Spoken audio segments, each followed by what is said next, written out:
Era uma noite escura e sem estrelas quando decidi pegar o último ônibus para chegar em casa. O relógio marcava meia-noite e a parada estava deserta, exceto por um cara esperando com um olhar perdido no horizonte. Não demorou muito para chegar um ônibus velho com um chiado que gelava o sangue e um motorista cuja figura não podia ser bem distinguida. Entrei no ônibus e sentei-me ao lado de minha mãe, que sempre me acompanhava nessas viagens noturnas para garantir que eu chegasse são e salvo. O menino também subiu e sentou-se no fundo, sem dizer uma palavra. O ônibus começou a percorrer as ruas vazias da cidade.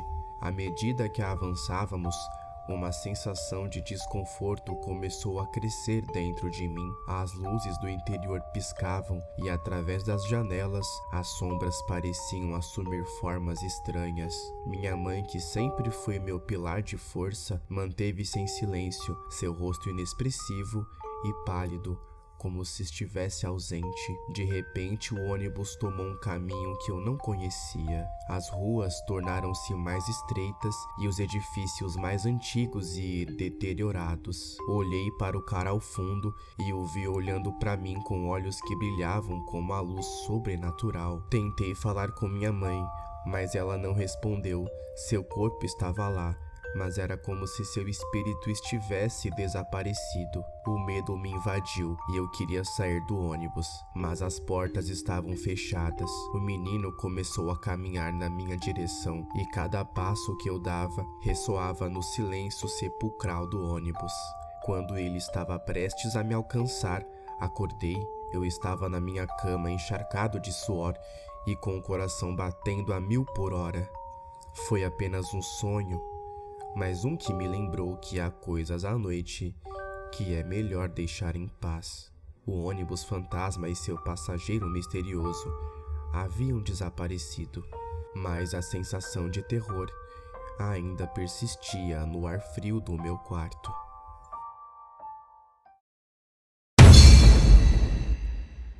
Fiquei no canto da sala. Estava furioso e vingativo.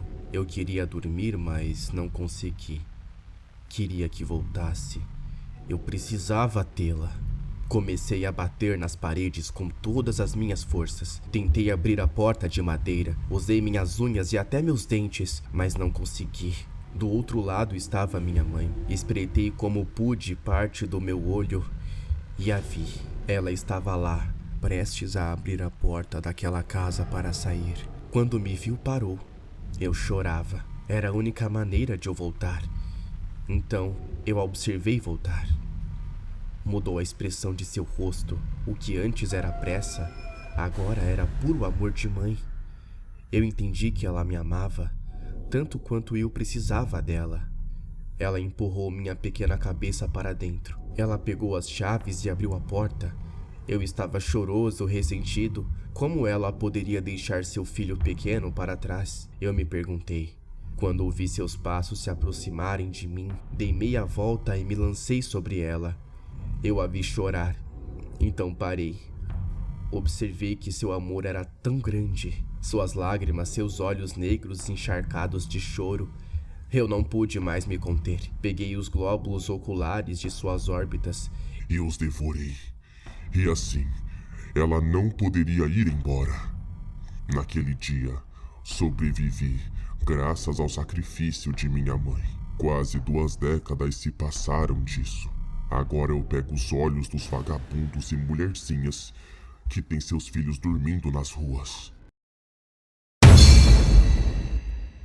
Henrique tinha acabado de voltar para sua aldeia depois de uma viagem de 3 semanas com seu caminhão por todo o país e, como era seu costume, foi primeiro à taberna para conversar um pouco com os paroquianos e saber das novidades antes de passar por sua casa e ver sua esposa. Ele estacionou o caminhão na beira da estrada e, vestindo seu casaco de pele para evitar a chuva, dirigiu-se para a porta. Numa sexta-feira à noite do mês de outubro, ele esperava encontrar a taberna cheia cheia de homens jogando carta e que o recebessem com alegria e alguma brincadeira sem graça mencionando sua mãe ou pondo em dúvida a sua sexualidade. Mas naquela noite havia apenas duas pessoas que o cumprimentaram com uma inclinação de cabeça: o taberneiro e um velho que se aquecia perto do fogão. Henrique, espantado, aproximou-se do homem atrás do bar e perguntou-lhe: O que aconteceu, Mariano? Onde está todo mundo? Alguém morreu? Pior, Henrique. Mulheres jovens estão desaparecendo. Como é que é? É isso mesmo que você disse? Sim, foram 3 mulheres. A primeira foi Sara, a filha do farmacêutico. Depois foi Penélope, a sobrinha do prefeito. E por último, Aitana, a professora. Meu Deus, que horror! E elas desapareceram todas de uma vez? Não de uma vez. Desde que você foi embora, uma foi desaparecendo a cada sexta-feira. As pessoas pensam que temos um tipo de serial killer à solta. Todas tinham entre 20 e 30 anos e estavam grávidas. Você pode acreditar nesse maldito maníaco? E como hoje é sexta-feira outra vez, algumas pessoas criaram patrulhas armadas para caçar esse cara. E outras se fecharam em suas casas para cuidar de suas filhas e mulheres. O homem correu para casa depois dessas últimas informações. O pressentimento que o acompanhava durante a viagem de volta acabou de tomar forma e ele devia verificar se sua esposa estava bem. Henrique atravessou o Monte Escuro sentindo uma adrenalina que bombeava em suas veias. Ele sabia que chegaria mais rápido dessa maneira do que se tivesse pegado o caminhão, e estava certo. Cada minuto contava. Enquanto corria no escuro, seus pensamentos se tornaram uma tempestade de preocupação. Ele imaginou as coisas horríveis que poderiam ter acontecido com sua esposa e o desespero tomou conta dele. A imagem de sua mulher sangrando agonizante se aglomerou em sua mente. Pesadelos vivos foram forjados em sua imaginação, cada um mais assustador que o anterior. Ele temia o pior e cada passo seu coração batia mais forte. Ele correu incansavelmente até suas pernas doerem e seus pulmões queimarem. Finalmente ele avistou sua casa ao longe, completamente no escuro. Quase desmaiando, aumentou o ritmo e o máximo que pôde e soltou um grito mudo quando se aproximou ainda mais. Ele pôde vislumbrar uma figura vestida de preto que parecia deixar sua casa. Sem pensar 2 vezes, Henrique se lançou sobre a figura. Ele lutou no escuro, agarrando o que pôde, e finalmente conseguiu arrastá-la para sua casa. Os segundos se eternizavam até que conseguiu acender a luz. Sobre a luz em cima da cozinha, comprovou com alívio que a figura que havia apanhado era de sua esposa Helena. O homem a soltou e naquele momento Helena se lançou sobre ele e lhe deu um beijo apaixonado nos lábios. Foi um beijo carregado de emoção e alívio por ter reencontrado seu amor. No entanto, Henrique rapidamente passou do alívio para a preocupação. Helena, você devia ter mais cuidado com o que você faz. Se eu não chegasse agora, você podia ter morrido essa noite. Você sabe que as pessoas contrataram outras pessoas com armas para caçar um assassino. E além disso, você não acha que a gente já tem carne o suficiente pro inverno todo com 3 mulheres?